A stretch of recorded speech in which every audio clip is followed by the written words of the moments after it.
So welcome everybody.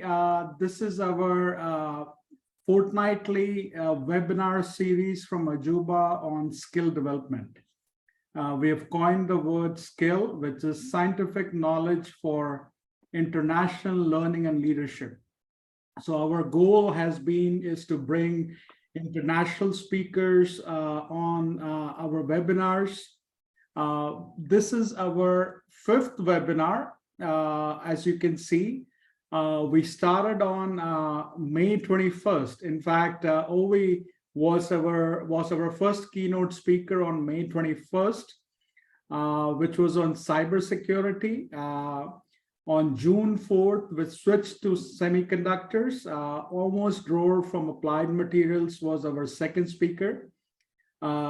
So as you can see that we kind of switch between cybersecurity and semiconductors. Our third webinar was on June 15th, which was on artificial intelligence and cybersecurity by our IT faculty member, Nidhi. Then we switched to semiconductors again. This was from Rob Pearson from RIT, who's a faculty member over there. So we are now on our fifth webinar, which is on cybersecurity. Let me introduce our keynote speaker. Osvaldo Rivera, which we call Ovi for short, is a highly experienced and knowledgeable network administrator with the Workforce Solutions of Central Texas.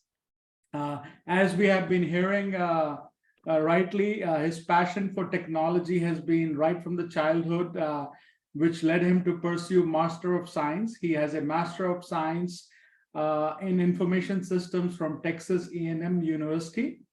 Ovi has also served the U.S. Army for 22 years before transitioning to ThriveDX. ThriveDX is our partner for cyber security platform for Ajuba in India. Ovi has an extensive experience in network administration and cybersecurity, which has continued to upskill him through ongoing learning and opportunities through the boot camp of ThriveDX. Without any further delays, I will give the handle to Ovi. Ovi, all overs to you. Agenda is right up here. We're going to talk about the current statistics, about the market trends, and all the way we will be seeing some live demos also from Ovi. Ovi, over to you. Thank you, Bajit. Let me share my screen.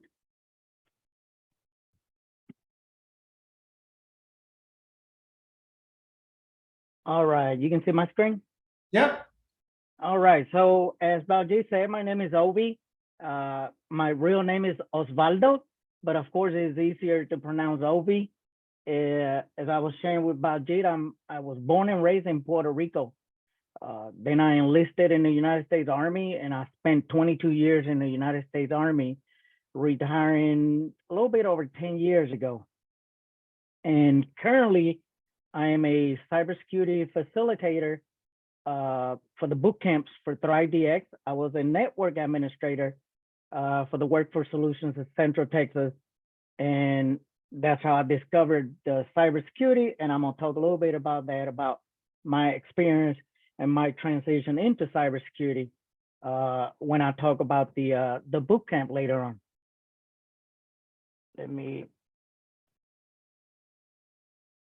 And really quick of who we are in terms of ThriveDX. As you can read on the slides, a global cyber education company. This is a global threat. Cybersecurity is a global threat. So fittingly, ThriveDX is possibly I think ThriveDX is the leading global cybersecurity education right now. And as you can see right there in the slide, the commitment to reskill the workforce and upskill the industry, meaning upskill is for those that already have some sort of experience or knowledge in cybersecurity or possibly computers, that you can upskill them to add more skills to them. and those that don't have the experience, but they have a lot of transferable skills that you can reskill because they already have a lot of skills that they bring to the field. And I'm going to talk about that as well later on because I was not a cybersecurity professional my entire career. This was not my background.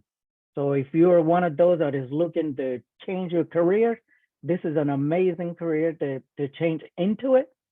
I did it at a late age. I was already over 40 when I changed into cybersecurity. And I can honestly tell you that this is what I'm going to do for the rest of my life until my mind and body can let me. This is what I'm going to do. I love it. And I tell everybody that I don't have a job. I have a passion. And as you can see right there, we tackle cybersecurity's two greatest threats, which is not enough people out there in the field to fill all the positions that are open, and the skills gap, not enough people that are skills to do the job. And you see at the end, I'm gonna do some live demonstrations. These are some of the skills that you will learn at the bootcamp if you attend the bootcamp. The same tools that they are using in the industry, I'm gonna show you here. Same techniques that malicious hackers are using, I'm gonna show you that too, which I learned every single one of those things at the bootcamp. So we're gonna talk about ransomware. Why are we gonna talk about ransomware? Because ransomware involves money, involves organizations' reputations, and it is one of the top cyber attacks out there, ransomware and phishing attacks. So we're gonna talk about ransomware.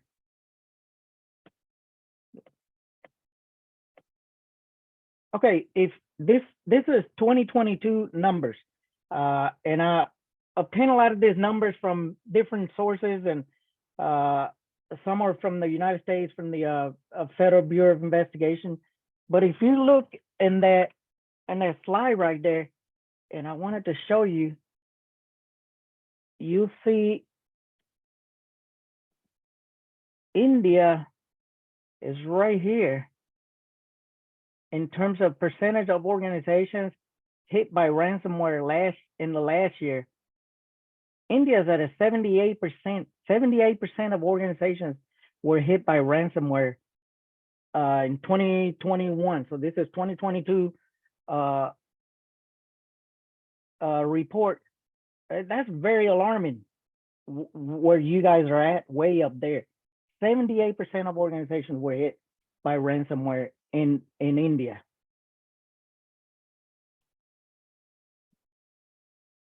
Okay, here are some trends, more trends. 56% increase in the incidents reported. There's also a correlation between a lot of these increases and the COVID-19, because there is a number from the FBI that the cyber attacks increased 300% since the COVID-19 pandemic. Of course, a lot of people went to work from home. A lot of people were working remote, so therefore there were going to be more cyber attacks. So as you can see, that same trend was happening in India, 53% increases. And as you can see in there, the ITES sector majorly impacted, followed by finance and manufacturing. I know here in America, a lot of the main or the majorly impacted or attacked organizations are in the healthcare. For you guys in India, as you can see, ITES, and followed by finance and manufacturing. Should you pay? Okay, this is a question that always gets asked. Should you pay if you are attacked? As you can see there, the FBI does not support that, because why would you pay? It's not, as you can see, that next bullet doesn't guarantee you they're going to give you the whatever they stole from you. If I was the attacker and I encrypt your data that I just stole, and I encrypt it and I try to sell it back to you, and you pay me a certain amount of money, that still doesn't guarantee you that I'm going to give you your information back. Doesn't guarantee that I'm going to sell it in the dark web. Doesn't guarantee you any of that. And the thing is, if you pay once, they coming back for you because they know you're going to pay. And what is that going to do to you eventually, to your reputation, to your organization, to your bottom line, to your money, to your security? So it's not recommended that you pay for those reasons right there. Here are some alarming numbers as well. This is data recovery after the attack. Look at that first one. 99% of those whose data was encrypted got some data back. It didn't say it got all of it back. Some data back. The number one method to restore, obviously, backups. You have to back up your stuff. You have to have a good backup program, backup systems, schedules, so you can back up all this information, so you can have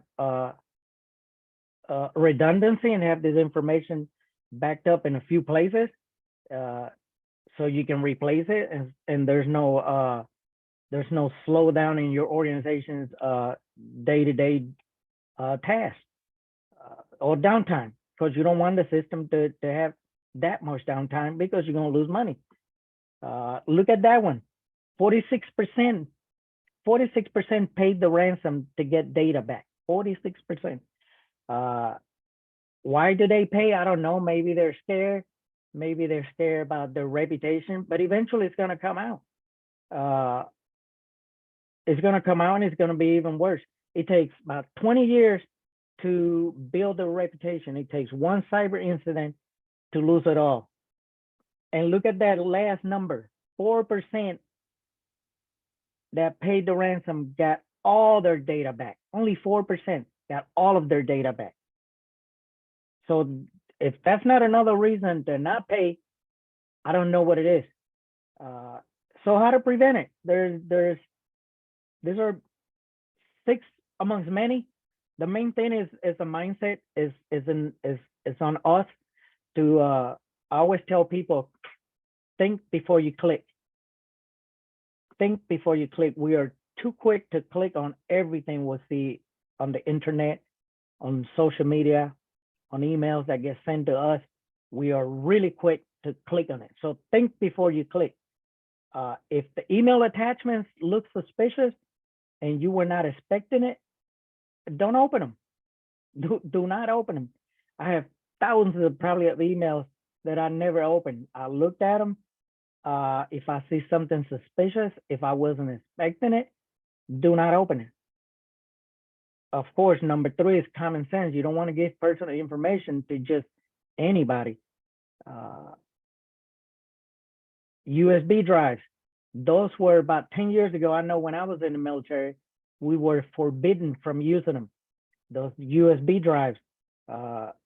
If they are unidentified and you found them, do not plug them in that computer, because it could be there is an attack that is initiated via USB, and the malware and everything is in there.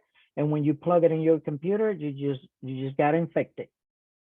Of course, update all your operating system. In fact, before I started the webinar, my computer needed an update, and I went ahead and updated it. Sometimes that takes a long time, but to my luck, it didn't. And once again, always maintain backups, because you don't want your personal data to be stolen. These are more statistics. If you look at that first one, 70% of all attached files or links containing malware were not blocked by network border protection services. So there's ways that they still bypass. That's why cybersecurity is more of a layer approach. There's not one thing that's going to protect you. There is a layer of many things. It's a constant fight. It's like a cat and mouse. Every time you put a certain protection, the cyber criminals come up with something new. So it's always evolving. It's one of these fields that you're always learning. So if you are a lifelong learner, this is an amazing field for you. If you want, if you one of those that love to investigate things, sort of like detective type, this is the field for you. Look at that third number right there, the 84% within 10 minutes of receiving an email. 84% of employees took the bait and clicked on that link. 84%. That is very scary. That is very scary. 84%. And once again, as I told you, my last organization, we were victims of phishing, and people were clicking on them. They were clicking on those links. More alarming facts. There's the fact that I was telling you about the FBI, that the 300% increase in cybercrime, and 1 in every 99 emails is a phishing attack. Once again, 86% of breaches are financially motivated. Once again, I think I mentioned at the beginning, money. There's so many reasons why people do what they do. But when it comes to ransomware, you're looking at money. And 70% of cybersecurity professionals claim they don't have enough people. They just don't have, there's a shortage gap. And that's what ThriveDX is doing here with the ThriveDX boot camps that I'm going to talk about as well, in training, reskilling and upskilling the workforce. Okay, so here we are at the cybersecurity boot camp. So cybersecurity boot camp, as you can see there, 480 hours. It prepares you for an entry-level security job, and you acquire technical and soft skills. The reason I am so passionate about this even more is because I was once a student of the boot camp. So everything that I'm talking about, every tool that I'm going to show you when I do the demos, I learned them in the boot camp. I attended for 6 months, 480 hours, 24 weeks, and I went from zero to a cybersecurity professional. The cybersecurity, once again, was not my background. It was the military for 22 years. I did some recruiting jobs because I had some recruiting experience. Then I went and earned the master's degree in computer information systems. And about 3 years ago, finally, I was given an opportunity to be a network administrator. And that's how I found cybersecurity. And it was everything I was looking for in terms of, I've always loved computers. I've always been passionate about computers, but I've always wanted to learn what was behind them. And I think one of those, the mentality from being in the military for so long, and that mentality of defend and protect, actually is what makes me love cybersecurity even more, because it seems that I went from one fight to another, because this is a cyber fight. There's a lot of cyber crimes, there's a lot of cyber criminals, and I want to be on the good side of things. I love what I do. I love looking and for vulnerabilities, things that we can fix. So it is more than a job, it's a passion. And more about the boot camp. The developers of this boot camp are former members of Unit 8200, Unit 8200, which is an elite unit of the Israeli Defense Forces. It's an intel and cyber unit, and they are considered to be the best in the world at what they do. They're actually comparable to the United States National Security Agency. They were the ones that developed these boot camps, former members of that unit. My own instructor was a former member of that unit. So when I tell people about this cybersecurity, this one in specific from ThriveDX, I can say I was trained by the best, because it's very thorough. The methodology when you go through the boot camp is it's like no other. I tell everyone that I share this with you, that it's on the top 3 of all-time trainings that I've taken in my entire life, to include the military. This boot camp was on the top 3 of all trainings that I've taken. By far the best in cybersecurity, obviously. And in terms of the methodology of the boot camp, because it's not all theory, it's not just reading and looking at slides and taking multiple choice exams. Is you learn about it and then you go practice on it. You learn something else and then you go practice on that tool. You learn something else and then you go practice. So by the time you graduate, you not only have the theory or the book knowledge, you also have the hands-on knowledge that you can actually go in the industry and start working already in the same tools that they are using. Not only that, after you finish the boot camp, you have an additional 6 months of access to the platform where you can constantly practice with the VMs and the different tools. Okay, before I take questions, I'm gonna switch gears and I'm gonna share a different screen because I'm gonna do some live demo. Are there any questions right now about G? No, we'll leave the Q&A towards the end. Okay. This is great. So we're going to see a live demo here. Excellent, Ovi. All right. So here we go. Let me move some stuff around. Give me a second. Yeah.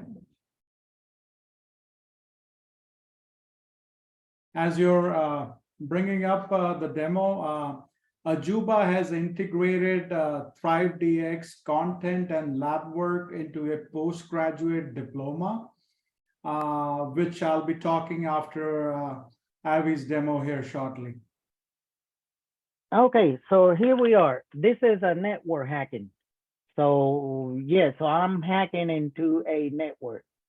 And as you can see up here, I am using, this one says victims computers. There's victim. And I'm also using, I don't know if you noticed it at the beginning, I'm also using an attacker. So I'm using two virtual machines, two different computers, and I'm gonna attack one system from the other. And I'm going, while I do that, I'm gonna show you some things really quick here. Okay, so I'm in the victim's computers. Let me take this glove off. Okay, so in the victim's computer, I'm gonna look for a thing that's called the IP address. Even though it was already here, there's certain commands that you learn. This is, by the way, this is a different system than most people are used to seeing. This is not Windows. This is Linux. So if it looks weird to you, it's because it's Linux and is what they call the command line interface. I used to be terrified to this command line interface, but I'm very comfortable with it now. So what I'm going to do is I'm going to show you, there's a document here that I'm going to steal basically and bring it to the other computer and see what's inside of it. There's supposed to be a secret key, but I'm going to show you the document. Second.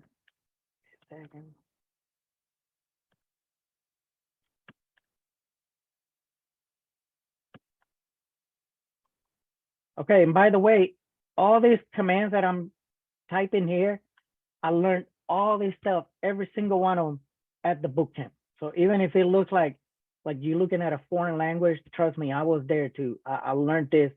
So here, this right here, I'm gonna show it to you.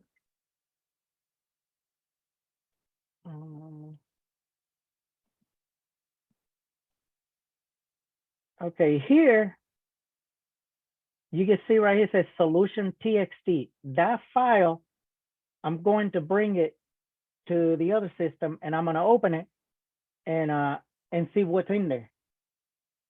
But just so you can see, there's nothing magical really about this, even though a lot of people think this is magic. I'm gonna show you what's in that document. Okay, you see this long, crazy looking number right here?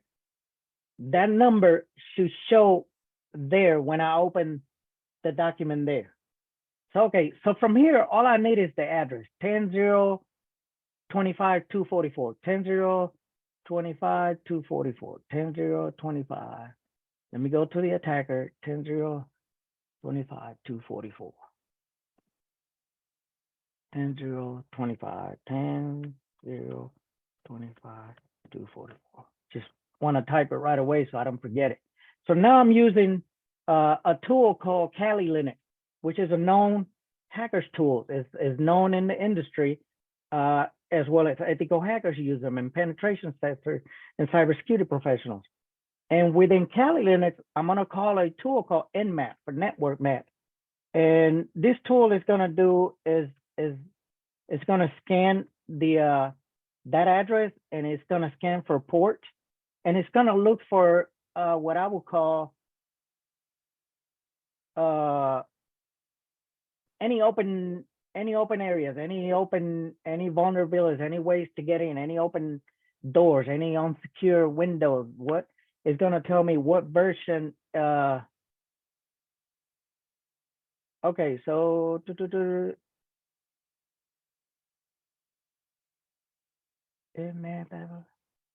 okay, so this thing, what it does is scan the as I said, it scan the address. And if you see, I don't know if you can see it right here, but I'm going to highlight it. It's telling me that this port number 1028 is open. 1028. So that's my port that I'm going to try to breach or to get in. It's an FTP, and you learn about FTP stands for File Transfer Protocol.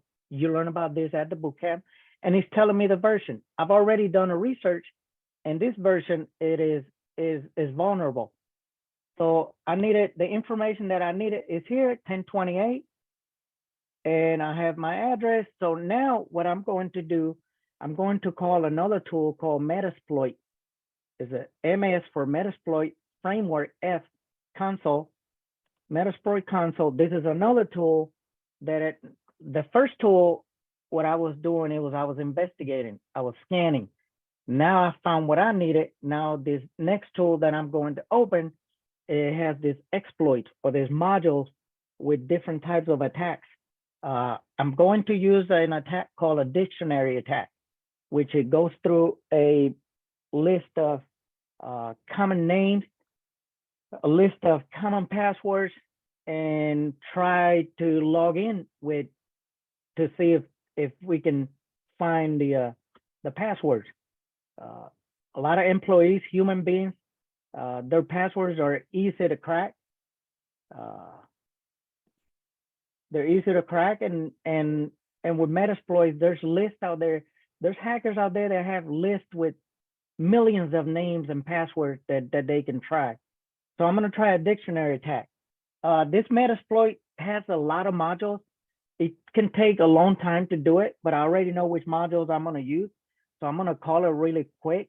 I'm going to search it first. I'm going to use the FTP login module, which is that one right there.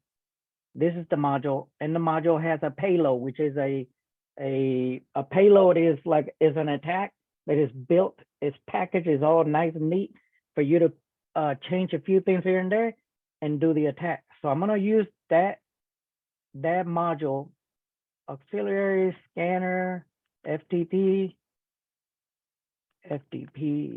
login. Okay. So when I do this command show options, it shows me a bunch of things over here. And what I'm going to do, I'm just going to change a few of them to meet the needs that I need, because I need this tool to attack a certain target in a certain port, which is what I just found out over there, port 1028. So I'm going to set the port to 1028. I'm going to set the host to, and that's the host is the address, the IP address from the victim's computer. Let me go up here and get it.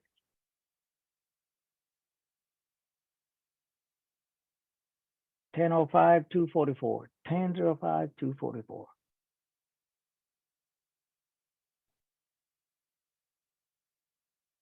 $10.05.244. Okay, and then I'm gonna set the password file to. This is a list of the pre-made or well-known passwords. So this is located here. It's on my desktop, and it's called passwords txt. And then I'm going to set the user file because I need also the users. And this is located here. It's also on the desktop, and it's called users.txt. Then I'm going to set the tool to stop on success, meaning I want it to stop when he finds a user ID and a password, because sometimes if I have millions or thousands of them, I don't want it to keep going. I want it to stop. And now I'm going, I think I have everything I need to conduct the attack. I'm going to make sure I have everything correctly, because if not, I have to come and redo it. And simply, I'm just going to hit the command run. I'm gonna hit run, and now the tool, it's going to do its own thing. And I'm gonna show you something here while it's going through different users and passwords. Okay, here is where I'm going to bring the file, but I'm gonna show you that there's nothing there right now. So I want you to keep an eye here. Now you don't see anything. When I finish the hack, I'm gonna have the document right here.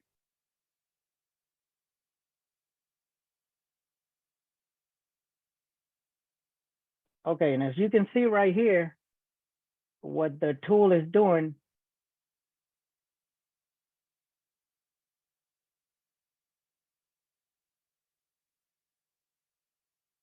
the tool is sweeping through the, let me rerun it. Show option.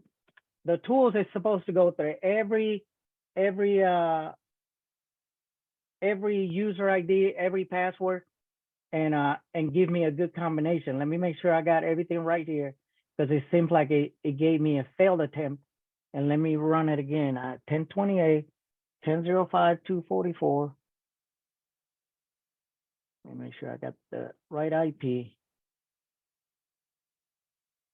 10.0.25.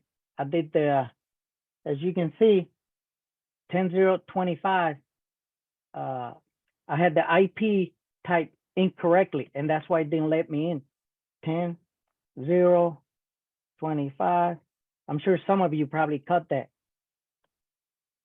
Let me make sure I got it right. Okay, now they hit run again.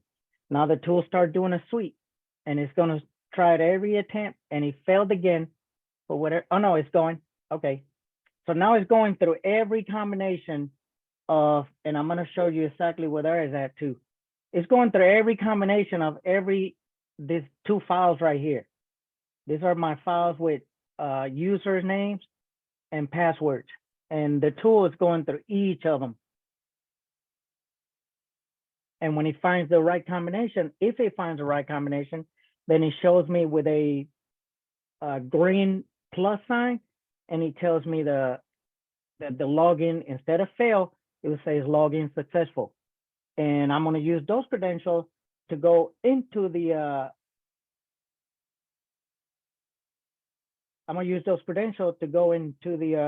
to the server and steal that document that I showed you at the beginning. So it's going through a list like this. That's what it's doing. Let me close this because I don't need this. I don't need you. Okay. And it's almost done. Trust me, it's not millions of names and passwords. It's go through a few of them, and it's coming to an end, and you will be seeing the green plus sign bottom left possibly of your screen with the right credentials with the login and the passwords. Okay, I hope you can see it, but if you didn't, I'm going to show it to you. It's right here. You see the plus sign, and right here says login successful, FTP admin and let me in. So that is those are the credentials that now I'm going to try in this other tool. So now, to get in their server. So now I don't need anything else. So I can get out of here because I have what I needed. So now I'm going to FTP. I need the address once again, 025.244.1028. Remember, that was the window, the door that was open, 1028, which is a port. And it's asking me for the name. It says right there, the name was FTP admin, and the passwords let me in, and I am in. And I'm gonna show you, here is the file that I showed you at the beginning, because right now I'm inside of the other system. So what I'm showing you is what I see there. The same thing I showed you at the beginning on the victim's computer. So what I'm going to do now is simply type this command, get solution txt, because I want to get that file to me. It already transferred.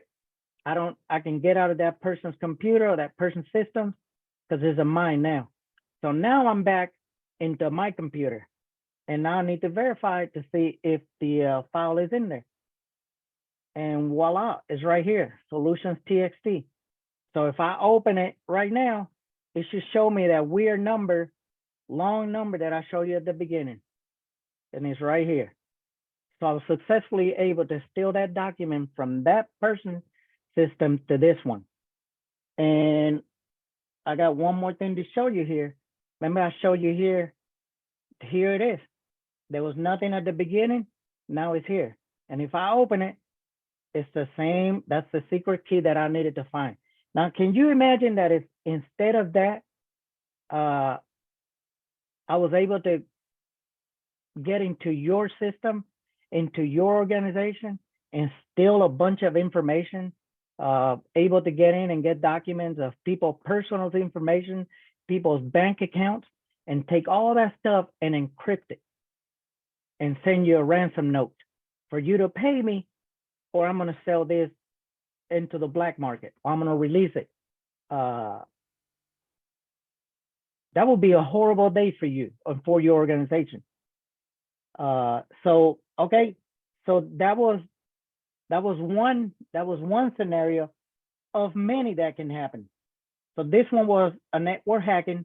I was hacking one computer from another one. I wanted to show you, we still have time. I wanted to show you a couple more, but I'm not going to go through the entire process. Okay, can you see this new screen, Ajit? Yeah, we can see it. Okay, so this one right here is another great example of how you can fall victim of phishing and eventually ransomware as well. This is simply a document that says Alice Adventures in Wonderland, down the rabbit hole. So this is a story behind this document. An employee was complaining that his computer was acting weird, was acting slow, was acting weird. So the IT person asked him, what did you do? Trying to investigate what were you doing, where were you at? And this person said that they were at the website that they normally use to download ebooks, and was able and click on this thing, and that was the last thing they did. They just went there. So I'm going to show you what this malware is doing. This malware is doing a thing called, now I'm going to show you first before I tell you exactly what it is. And remember I mentioned about a while ago, I mentioned the USB. If you see a USB laying around or you don't know it and is unidentified, do not use it, because there's this hack right here. They can actually use a USB to do that as well. But I'm going to show you what this one is doing. As you can see right here, this is just a notepad. There was a text document there. I want you to see this folder right here, secret folder. There's only one document right now. You only see one document. But I'm going to show you what this thing is doing. The person downloaded Alice in Wonderland here, thought it was a PDF document. So they went and clicked on it and opened it up. And la la la, and they're reading, and wow, they're having a good time reading about this, not knowing that they are infected. And I'm gonna show you. Let me close this. Let me close this one too. I need this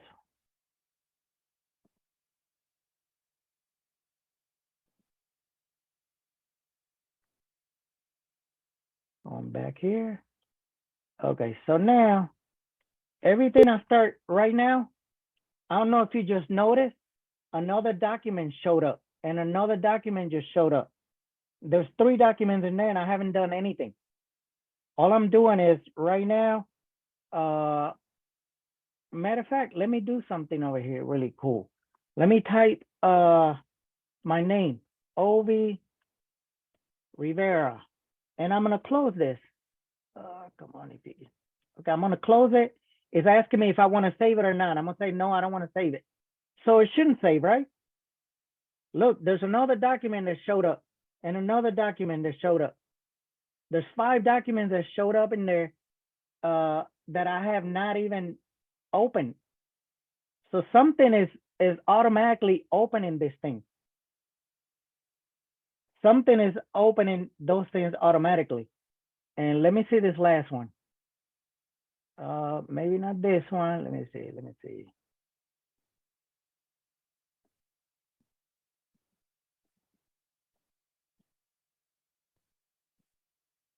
Okay, if you see right here, OV, and if I take all these shift things out of here, by the time I finish, it's gonna say Rivera. And remember, I did not save the file. I didn't save it. So every 30 seconds, that malware, there's another one that just opened. There's another one that just opened. Every 30 seconds, it's opening a new file and it's sending that to the attacker. So what it's doing is called a keylogger. So everything that you type, every keystroke is being recorded and it's being sent to the attackers, to the hacker. So the thing is about this malware or this one right here is that there's another one that just opened while I was talking. There's another one that just opened. So the thing about this one right here is that it will continue to do that and it will continue to reopen every single time that you turn the computer back on. It is a long lab that the students learn how to identify it. They learn how to find it. They learn, it is not a PDF document, by the way. You learn later, you learn in the bootcamp that this is an executable. You thought you click on a PDF, but you were executing a malware into your own system. So you go through this whole process during the bootcamp and you learn how to do this. And the end of it, you learn how to take it completely out of the computer. Because I just told you, it auto runs, it auto starts every time you restart the computer. And it will do that until you take it out of your computer. You can make a career out of that, just taking malwares out of people's computers, out of organizations' computers, identifying malwares, finding them, all that stuff. So 10, 15, do we have 15 more minutes about it or? Another 5 minutes, Ovi. Okay, 5 minutes. This next one, I'm just gonna explain you. But this is amazing, Ovi. Yeah, it is scary. A live demo, you hacking into another computer. It is scary too. Yeah. But it is real. Yeah. Let me share this next one. Okay, this next one, I started already because it could get this one can take a while to as well. And sometimes it does its own thing and it doesn't want to cooperate. So this one right here, let me show you. Okay. So this one right here is a SQL, it's called a SQL map. It's a SQL injection, sorry. It's a SQL injection. What it is to you, to anybody, to the untrained eye, this is just a regular internet site. To me, or to a criminal, to a hacker, they see an opportunity because of this thing right here, where you can search for records. If I hit an ad, I put a star and I hit search, the site shouldn't give me any information. But even by telling me right here, no plagiarism were found, it's telling me that it might be vulnerable to a SQL injection. So if I put a SQL command here, SQL stands for Structured Query Language, SQL, which is the language that databases uses. If I put a SQL command here and it responds to me, then I know it's vulnerable to a SQL injection. And all I do is I take this, I copy this part of the URL right here, and then I come to this tool called SQL Map. Let's get current. This one is called SQL Map. I showed you one before. So this one, I'm not going to show the entire thing because it takes a long time. So what I do with that tool is when I finish the hack, I'm actually able to breach the database, find the breach, the database to that website, and I'm able to retrieve social security numbers, people's address, and people's names and who they voted for. And that's very scary. The good thing is this is all done in a safe environment. Everything that you do here is built for it, for the training purposes. Hacking is very legal here. So do not try anything that I just did here because it will get you in a lot of trouble. At least here in America, you will go to jail. And but this is a little bit of what you learn at the boot camp. The biggest thing that you learn in the boot camp is the mindset. You have to start thinking sometimes like the hacker. And when they train you, that's how you get your mind into that mode, that mindset. And you got to start thinking that way in order to protect whoever you are hired to protect. With that said, Bajit, I hope you enjoyed the presentation. And once again, I learned all this stuff at the boot camp because cybersecurity was not my background. So if I can do it, anybody can do it. No, that is amazing. We'll get into the QA session, but let me kind of cover the next session here. To the viewers, after my session, we have quite a few questions that have come in through registrations. I'll be asking those to Ovi. If you have any queries from your side, you can put in the chat box. Just to give you a landscape of cybercrime that is happening in India. India has witnessed nearly 14 lakhs cybercrimes in 2022. And I was just reading an article early on this week. Karnataka, which is one of the IT states of India, with a population of 64 million, they are losing close to 1 crore per day rupees on cybercrime. So it is a per day amount of money that is being lost by one individual state in India. And recently, Suzuki motorcycles in India had to halt their production for a week, resulting in more than 20,000 units that could not go into market. Every industry, be it food industry, be it government offices, every industry has seen a rise in cybercrime. In fact, Ovi, there was a recent test done. More than 92% of Indian companies experience cyber breaches now. Wow. So what I always say, every challenge bring opportunities. So we have an opportunity for people to get on board with becoming cybersecurity officers of corporates, getting into a new field that's out there. So just to give you some numbers, worldwide, there are close to 3.5 million unfilled cybersecurity jobs that will be there in 2023, which is equivalent to 3x population of Chandigarh.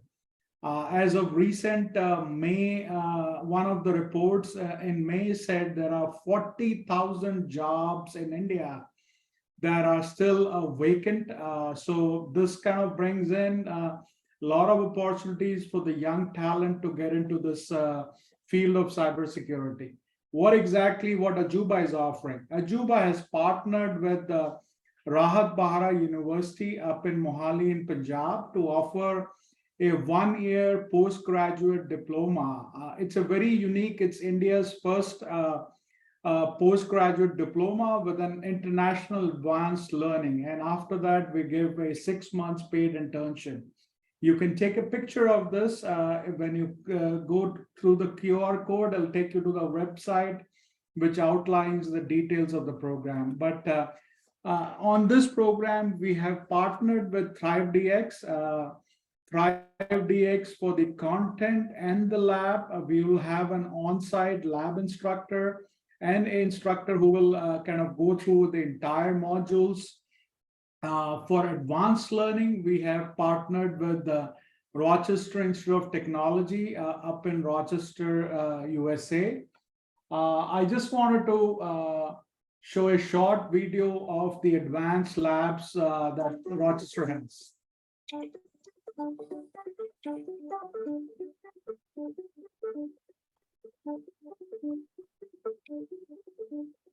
Welcome to the Global Cybersecurity Institute at Rochester Institute of Technology, one of the world's leading cybersecurity education and research centers.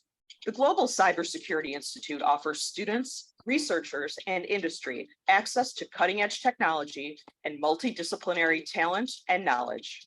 At the Global Cybersecurity Institute, or GCI for short, our mission is to make our digital world and our digital selves safer. To do that, we are exploring cybersecurity from every angle, not only training students and professionals, but also pushing the frontiers of research and creating the next generation of cybersecurity solutions. The first floor is home to GCI's crown jewel, a state-of-the-art cyber range where you can have a learning experience in an immersive environment that simulates countless cyber attack scenarios for organizations large and small. The cyber range at GCI is a tool for helping teams experience what it's really like to face different cyber scenarios. The range is customizable and immersive. We can dynamically configure countless simulations. Crossing the expansive atrium, flanked by lighting designs and walls of glass with binary flourishes, GCI offers an expansive, configurable mini conference space used for competitions, talks, workshops from leading thinkers, and hackathons. Visitors of all ages can come face-to-face with cybersecurity knowledge and skills at the Cybersecurity Experience Center, which hosts a satellite location of the National Cybersecurity Hall of Fame, a timeline of significant cybersecurity events and historic artifacts, like a Swiss cipher machine based on the Enigma machine used to defeat the Nazis in World War II. While in the Experience Center, check out cyber hygiene, student and faculty research projects, and Hackers Village hands-on demonstrations before heading upstairs to our instructional labs. The second floor is home to our air gap lab, where students can work with some of the most dangerous malware in cybersecurity, safely sealed off from the rest of the campus. GCI also boasts a wire mesh room that protects radio frequencies from escaping and a wire cage for secure experimentation. Across from the air gap lab is one of multiple student meeting spaces dedicated to students who are recipients of prestigious National Science Foundation and Department of Defense scholarships. The second floor also features a space for Student Cybersecurity Club, RITSEC, who hosts mentoring sessions, competitions, and more. And the space is home to RIT's powerhouse cyber defense team, winners of the Collegiate Cyber Defense Competition National Championship. One of our key focuses is on providing students with the best learning environment possible for their cybersecurity education. The two state-of-the-art security instructional labs on the second floor feature high-end workstations, dual monitors, and configurable seating. The two labs give students hands-on experience with the latest and greatest security software.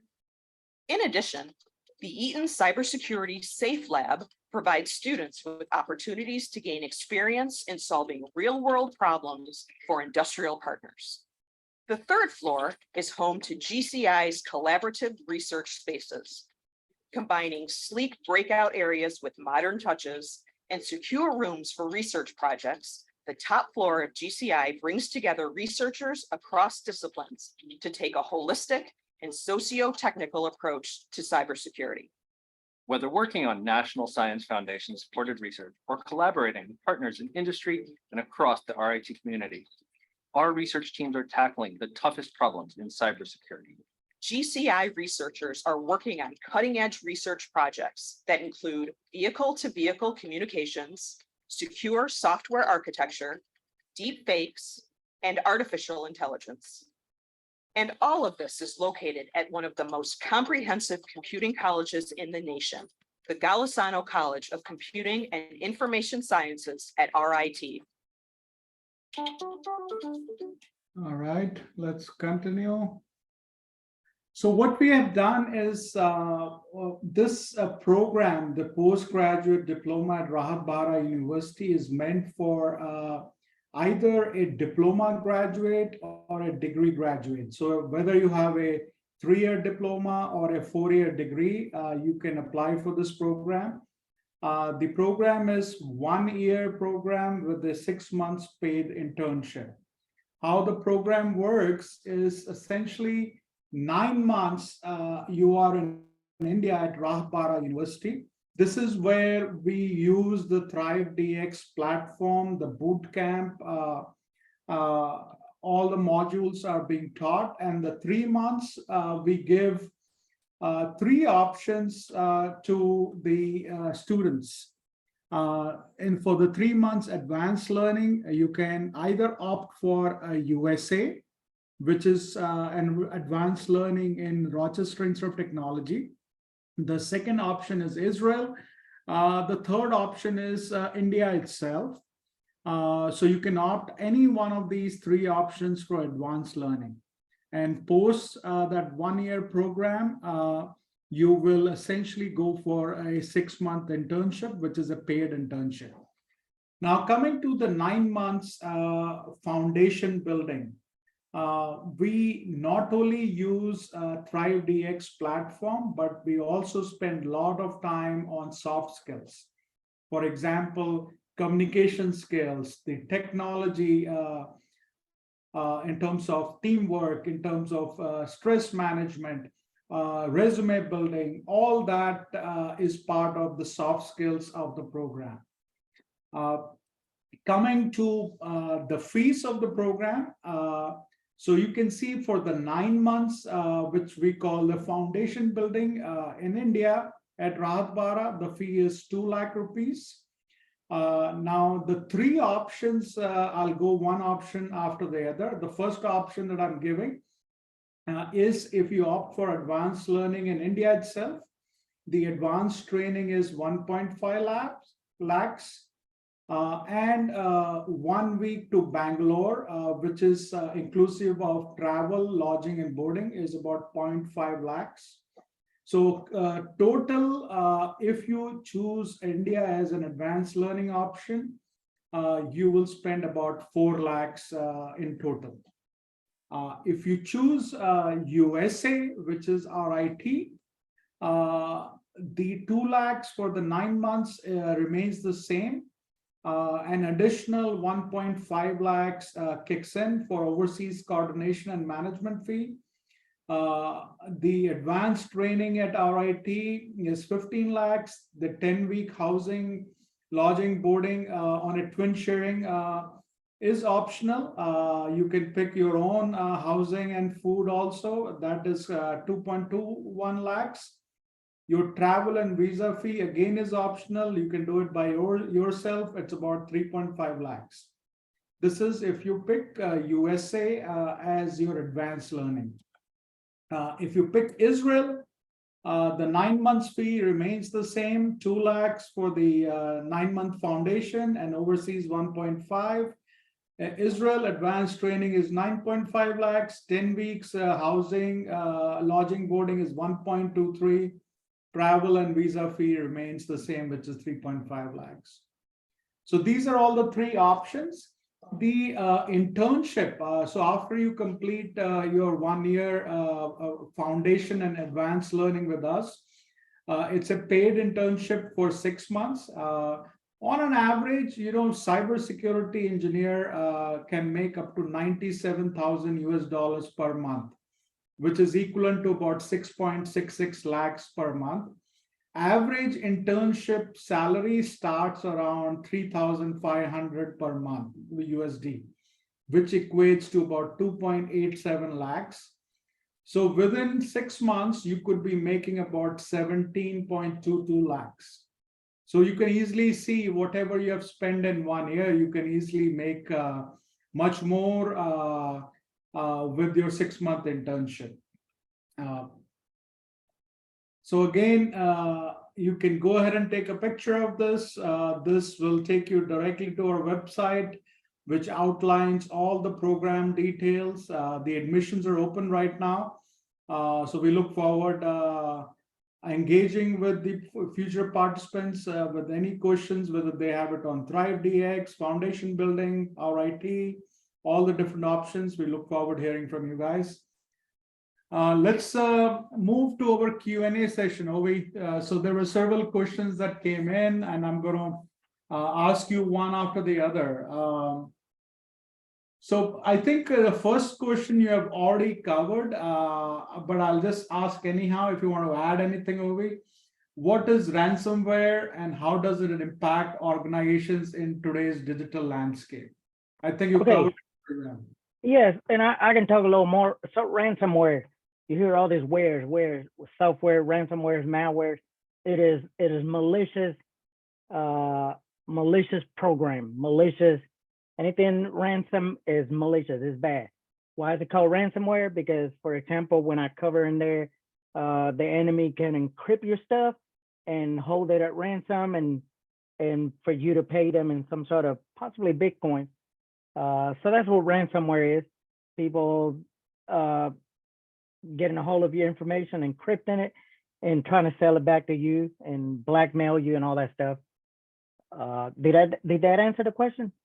Yeah, I think you covered it very well in the entire session. So I'm going to go to the next question, Ovi, is can you share some insights on a recent high-profile ransomware attacks and the consequences they had on the affected organizations? Oh wow, recent. Actually, you know what? The one that people knows the most is that WannaCry one. It's not as recent, but it's the one that if you Google it, the WannaCry that have I lost gazillions of computers worldwide that were rendered inoperative, and I believe the WannaCry ransomware attack originated in North Korea. There's what I wanted to show you is, if I may, I have a site right here that can show you in real time. If I can share the screen really quick, Sure. Go ahead. Let me look it up. Okay, this. Can everyone see the screen or no? Yeah, we can see it. Okay, you can see that one, and I'm gonna show you. Look at this. This is a map. It's a live cyber threat map, as it says in there. As you can see, live attacks that are going on right now. But the one that I want to show you is this one. When we talk about ransomware, if I go here and I look it up by countries, I go straight to India. As soon as it stops moving.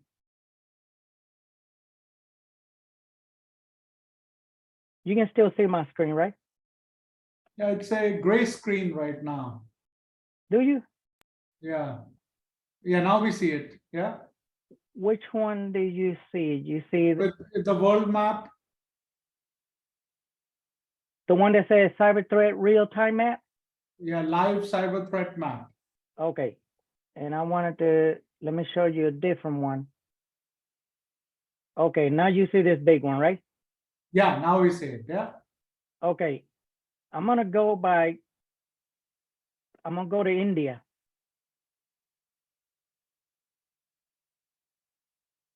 And India right now is the 7th most attacked country in the world.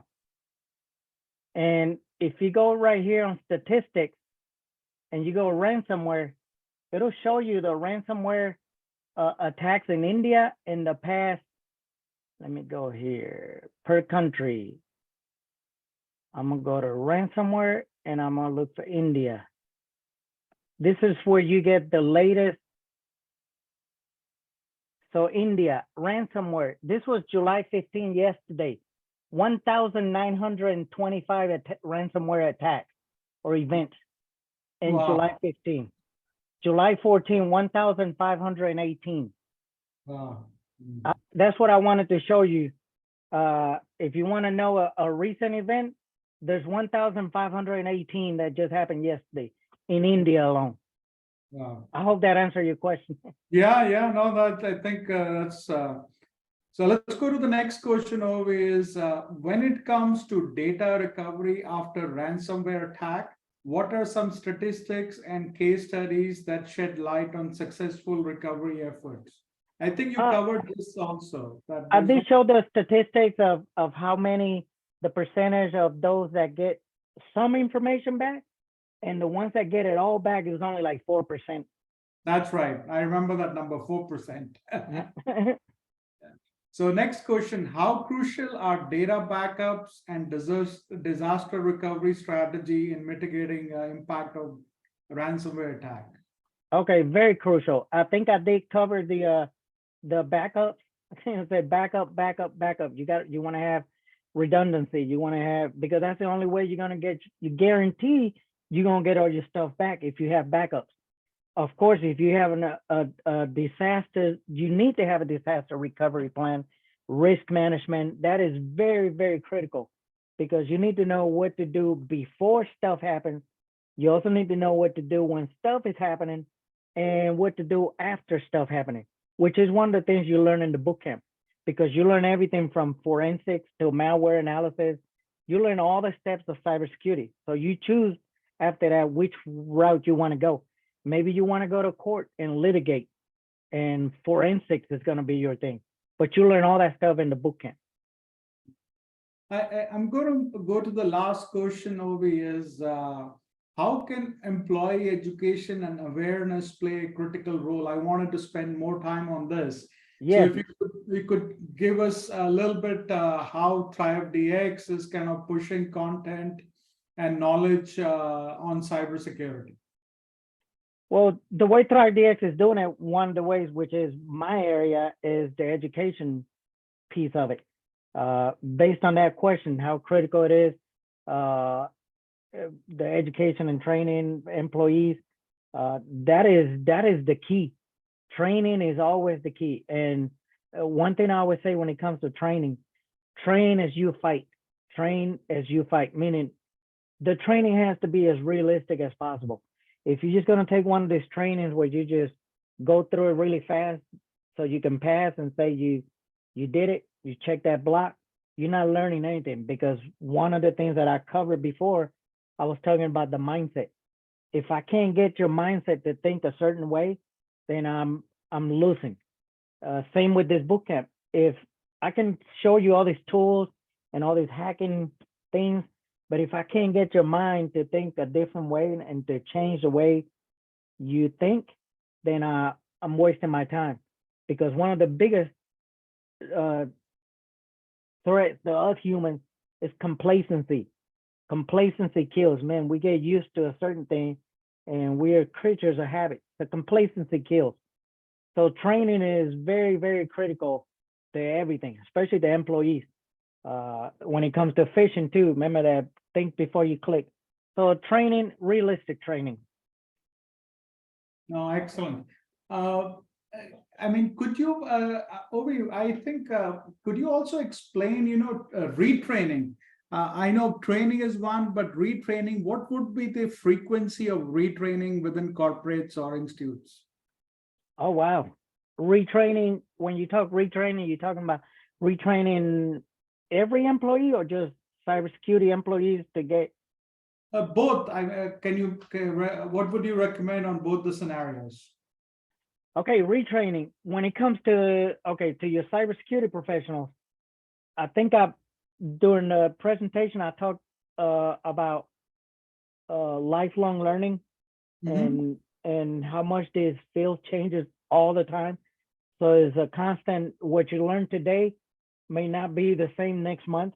So you constantly, when it comes to cybersecurity, I say you're retraining every day, because when I'm not doing what I'm doing, I'm actually researching. When I'm not doing what I'm doing, I'm actually perfecting my skills, because one attack that may work today may not work next week. So I got to learn a new attack. So I got to learn not to attack anybody, but of course to defend it. Once again, I need to think like the enemy, train as you fight. If I think like the hacker, I can protect my organization. I can protect those that I'm charged to protect. So when it comes to cybersecurity, retraining is constant. Another type of retraining when it comes to cybersecurity, for example, I took the Security Plus exam certification, which you see right there on my screen. So I'm Security Plus certified. I have to retake this certification every 3 years, but it's continuing education, meaning I have to continue getting a certain amount of training and hours before I can do the recertification. When it comes to the non-IT personnel, I'm sure every company has its own policies of how often they're going to retrain their personnel. And to be honest with you, in my personal opinion, I don't think they do it enough. My last organization, they did it once a year, and most people just click, and they were done. There was no training such as a phishing attack. Maybe came from the IT department. Let me send a phishing attack just to test the personnel. So I think more training needs to be done. How often? It's going to depend on the organization. I say, me personally, possibly quarterly will be an amazing thing for employees to at least quarterly get a little hint of cybersecurity to get them in that mind frame. Excellent, excellent. Ovi, with that, I would really like to thank you for your time on Sunday. We really appreciate the demos, were amazing.